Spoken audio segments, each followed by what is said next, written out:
كابتن خميس، فوز صعب. بسم الله الرحمن الرحيم. مسي عليك وعلى الساده المشاهدين. يا هلا وسهلا. كل عام وانتم بخير، والزميل العزيز الكابتن عبدو. أبارك للاتحاد إدارة وجماهير هذا الفوز الصعب اللي جاء في وقت جيد يحتاجه الاتحاد للوصول للنهائي، وفي نفس الوقت يعزز الجانب المعنوي لمباراة مهمة أو 6-7 مباريات في الدوري. الخسارة الشبابية لا تقلل من العمل الفني اللي حدث من اللاعبين، يعني بطوال تقريبا 60-70 دقيقة من المباراة.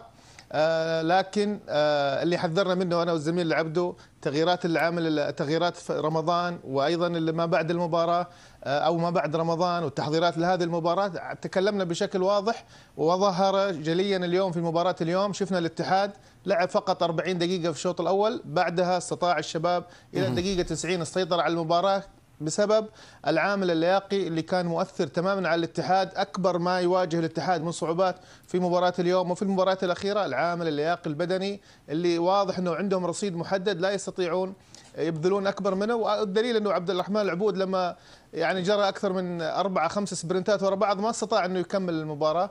نفس الشيء يتكرر في كل مباراة مع حسام عوار، مع أغلب اللاعبين نجد أنه هناك شد عضلية. نفس الشيء تكرر مع لاعبين الشباب. جوانكا تعرض لشد عضلي، واللاعب بودينست، وفي أغلب اللاعبين أحمد الثاني أيضا كثير من اللاعبين الآن يعاملون. لكن هذه في ظروف عامة للمباراة. لكن لو جينا فنيا، لو جينا نتطرق للمباراة فنيا إذا سمحت لي. تفضل. الاتحاد لعب 40 دقيقة، 30 دقيقة استطاع أن يستخدم أسلوبه الفني المتعارف عليه من حيث التحولات.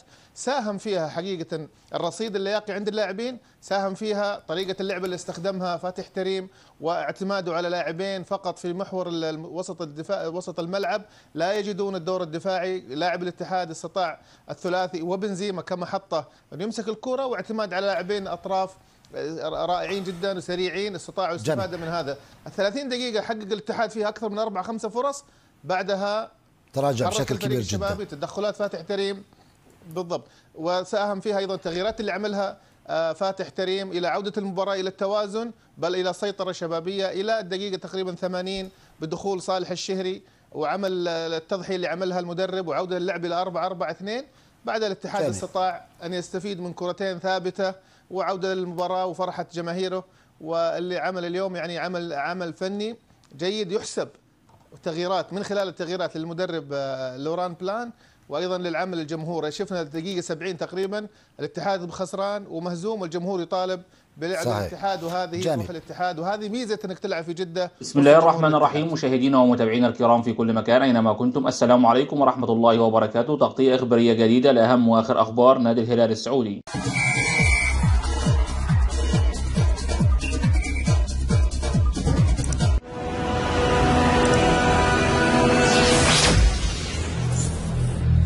يستمر الحديث مؤخرا بشأن مصير نجم نادي الهلال سالم الدوسري قائد الفريق، خاصة مع التطورات الواردة بخصوص مستقبل تجديد اللاعب مع قلعة نادي الهلال الكبيرة. وكان سالم الدوسري قد دخل الفترة الحرة من تعاقده مع نادي الهلال في شهر يناير الماضي، مما يتيح له التفاوض والتوقيع بحرية لأي نادي دون الحاجة لموافقة إدارة نادي الهلال. وعلى الرغم من بدء المفاوضات بين الطرفين منذ فترة، إلا أن قائد فريق نادي الهلال لم يتخذ قراره بعد، مما يثير الشكوك حول مستقبله مع نادي الهلال خلال الفترة المقبلة. وأشارت الأنباء الواردة مؤخرا إلى أن هناك جلسة جمعت بين سالم الدوسري والأمير الوليد بن طلال عقدت بينهما من أجل مناقشة تجديد عقد اللاعب مع نادي الهلال خلال المرحلة المقبلة. وبعد انتهاء هذه الجلسة نشر سالم الدوسري صورة له عبر حسابه الرسمي وهو يقبل شعار نادي الهلال، في إشارة إلى نجاح مفاوضات تجديد تعاقده مع نادي الهلال. وأيضا تناولت بعض المصادر الإعلامية إلى أن الأمير الوليد بن طلال عضو شرف نادي الهلال حسم صفقة تجديد قائد نادي الهلال والمنتخب السعودي لمدة موسمين، بعد أن كان هناك تعثر في الاتفاق في مراحله الأولى. وعلى جانب آخر يلتقي نادي الهلال نظيره نادي النصر في ديربي الرياض الكبير ضمن لقاءات الجولة 26 من منافسات دوري روشن السعودي، في مباراة لا تحمل القسم على اثنين. وفي ضوء ذلك أكدت تقارير صحفية عن غياب مؤكد لأحد لاعبي الفريق الأول لكرة القدم بنادي الهلال، حيث أكد تقرير صحفي ورد في صحيفة الرياضية السعودية تأكد غياب البرتغالي جواو كانسيلو عن مباراة الهلال ضد نادي النصر. ويأتي غياب كانسيلو عن المباراة المرتقبة بين الفريقين بسبب عدم تعافيه من الإصابة التي تعرض لها مؤخرا مع نادي الهلال. وفي ظل صدمة غياب كانسيلو عن ديربي الرياض الكبير، تأكدت جاهزية الرباعي ياسر الشهراني وسافيتش ومحمد كنو وألكسندر متروفيتش للمشاركة في المباراة الحاسمة حسبما أشارت صحيفة الميدان الرياضي في تقريرها الصادر مساء اليوم. وأكدت التقارير الصحفية ذاتها أن اللاعبين الأربعة قد تعافوا تماما من الإصابات التي لحقت بهم في الفترة الأخيرة، وأصبحوا جاهزين للمشاركة في المباراة التي ينتظرها عشاق كرة القدم السعودية بفارغ الصبر يوم الجمعة المقبل. وعلى جانب آخر، يواصل المسؤول نادي الهلال العمل بقوة خلال الفترة الحالية من أجل تدعيم صفوف الفريق بشكل مميز قبل انطلاق منافسات كأس العالم للأندية القادمة، حيث كشفت بعض المصادر المقربة من إدارة نادي الهلال السعودي عن اهتمام القيادة الرياضية بالتعاقد مع النجم الكولومبي لويس دياز لاعب نادي ليفربول الإنجليزي، وذلك ضمن خطط الفريق لتقوية صفوفه استعدادا لمنافسات كأس العالم للأندية 2025. ووفقا لتقارير تلفزيونية في برنامج الأول، يسعى نادي الهلال إلى ضم دياز لتعزيز خط هجومه، خاصة بعد الأداء المميز الذي يقدمه النجم الكولومبي مع نادي ليفربول الإنجليزي، وصعوبة التعاقد مع داروين نونيز أو محمد صلاح. وتبلغ القيمة السوقية للاعب الدولي الكولومبي لويس دياز طبقا للإحصائيات الأخيرة من موقع ترانسفير ماركت العالمي 85 مليون يورو. وفي نهاية هذا الفيديو لا تنسى عزيزي المشاهد دعمنا بلايك وشير للفيديو، وشكرا والسلام عليكم ورحمة الله وبركاته.